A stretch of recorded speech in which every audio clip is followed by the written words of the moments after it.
My grandma refused to let me open the basement door. After she died, I finally found out why. Every family has a room no one talks about. Ours had a basement. A locked basement door at the end of a narrow hallway in my grandmother's house. And no matter how many times I asked about it growing up, my grandmother always gave the exact same answer. Never open that door. Not angrily. Not dramatically. Just seriously enough to make everyone obey.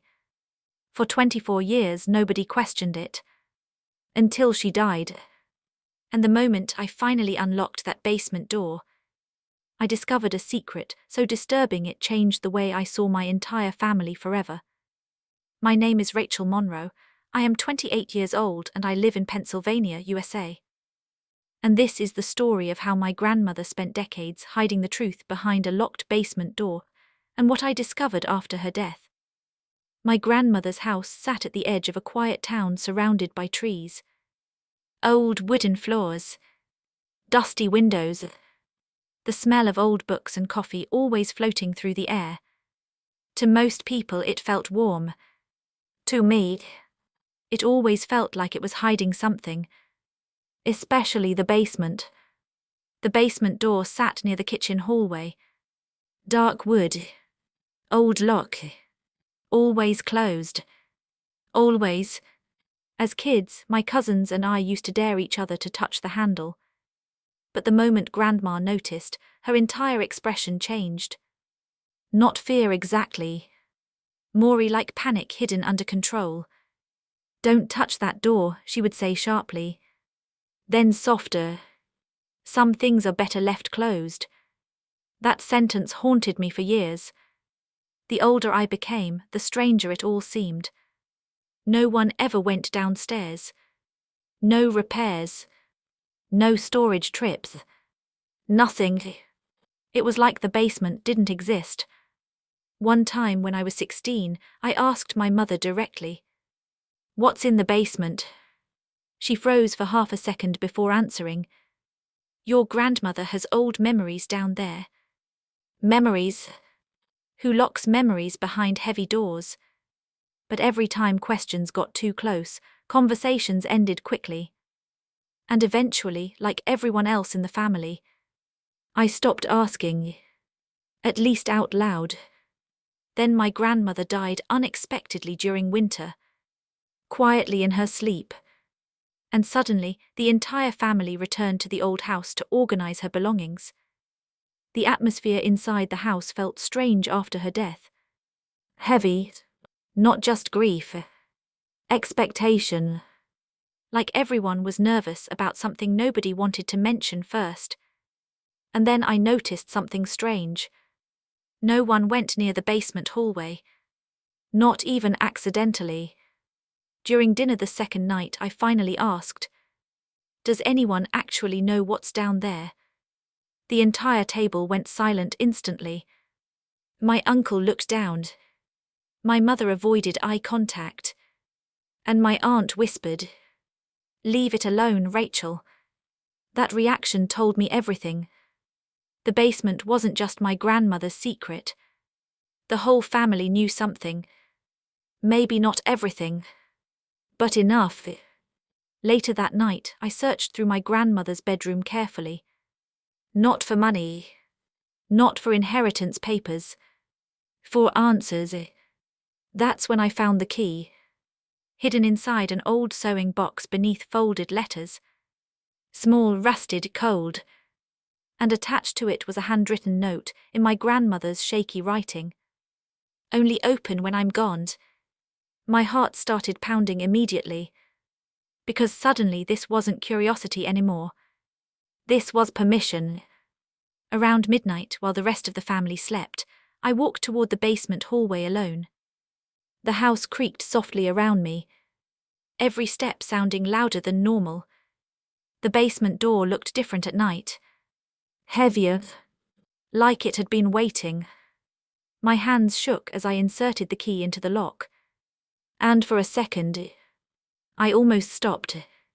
Because deep down I knew something important. Once secrets are opened, They can never become unknown again. The lock clicked loudly. Too loudly. I opened the door slowly. Cold air rushed upward immediately. The basement smelled old. Forgotten. Like time itself had been trapped underneath the house. The staircase creaked as I descended carefully. One step. Then another. Then another. Until I finally reached the bottom. At first all I saw were boxes. Old furniture. Covered sheets. Dust everywhere. Normal. Too normal. And then I saw the wall. Covered in photographs. Hundreds of them.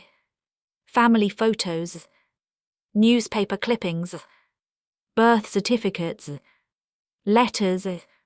And in the center of the wall was a picture of a little girl I had never seen before. Except she looked exactly like me. My stomach dropped instantly. Because underneath the photo, written in faded ink, were 6 words that changed everything. The daughter we never told her about. I stopped breathing. Because suddenly, I understood why the basement stayed locked. I stared at the photograph so long my eyes started burning. The little girl looked almost identical to me. Same eyes. Same smile. Same tiny birthmark near the chin. It didn't feel possible. It felt impossible in the worst way. My hands shook as I pulled the photograph off the wall carefully. Behind it were documents. Old hospital records. Letters tied together with faded ribbon. And one birth certificate. I unfolded it slowly. Then froze completely. Because the child's date of birth was only 2 years before mine. My chest tightened instantly. 2 years older than me. Same features, same family connections. And suddenly one horrifying possibility formed in my mind. I wasn't an only child. I stepped backward slowly, trying to breathe properly. But the basement suddenly felt smaller. Too quiet. Too full of truths buried too long. Then I noticed another detail. The child's last name matched ours. Monroe. Which meant this wasn't some distant relative. This was immediate family. Hidden family. I kept searching through the basement desperately now. Maury letters. Maury photos. And then finally, a diary. My grandmother's handwriting covered nearly every page. The first sentence I read nearly destroyed me. If Rachel ever reads this, then the secret finally survived longer than I did. I sat down on the cold basement floor immediately. Because suddenly my grandmother didn't feel dead anymore. She felt present. Waiting. The diary explained everything slowly. Painfully. 26 years earlier, my mother gave birth to twin daughters. Not one child. 2. I stopped reading several times because my hands wouldn't stop shaking. Twins. I had a twin sister. A sister nobody ever told me existed. But the worst part came next. One baby was born healthy. The other had serious medical complications. Expensive treatments. Uncertain survival. And according to the diary, the family panicked. My grandfather believed the sick child would destroy the family financially. Those exact words were written in my grandmother's diary. I felt sick reading them. Instead of fighting him, my mother collapsed emotionally after childbirth. And while she struggled mentally, decisions were made around her. Cruel ones. Permanent ones. My twin sister was secretly placed into state care under a private arrangement. Not publicly adopted. Hidden. Removed. Erased from the family entirely. I couldn't breathe after reading that. Because somewhere out there, my sister had spent her whole life not knowing I existed either. The basement suddenly made horrifying sense. The photographs, the records, the guilt. My grandmother had kept everything hidden underground for decades. Like preserving evidence of a crime no one wanted spoken aloud. And then I discovered the final page. A handwritten note addressed directly to me. I wanted to tell you many times, but every year the silence became heavier. Your mother never recovered from losing her other daughter, and the family chose comfort over truth. Tears blurred my vision instantly, because suddenly my entire childhood looked different. My mother's sadness, her distance, the strange grief she carried for no visible reason. It wasn't emptiness. It was loss. I heard footsteps upstairs suddenly. Fast ones. Then my mother's voice. Rachel. Panic. Real panic. She appeared at the basement stairs seconds later. And the moment she saw the open boxes and photographs, her face collapsed completely. For several seconds, neither of us spoke. Then finally she whispered, "You opened it." Not angry. Destroyed. I held up the photograph of the little girl. "My sister," I whispered. That word broke her instantly. She started crying so hard, she nearly lost balance on the stairs. "Why?" I demanded.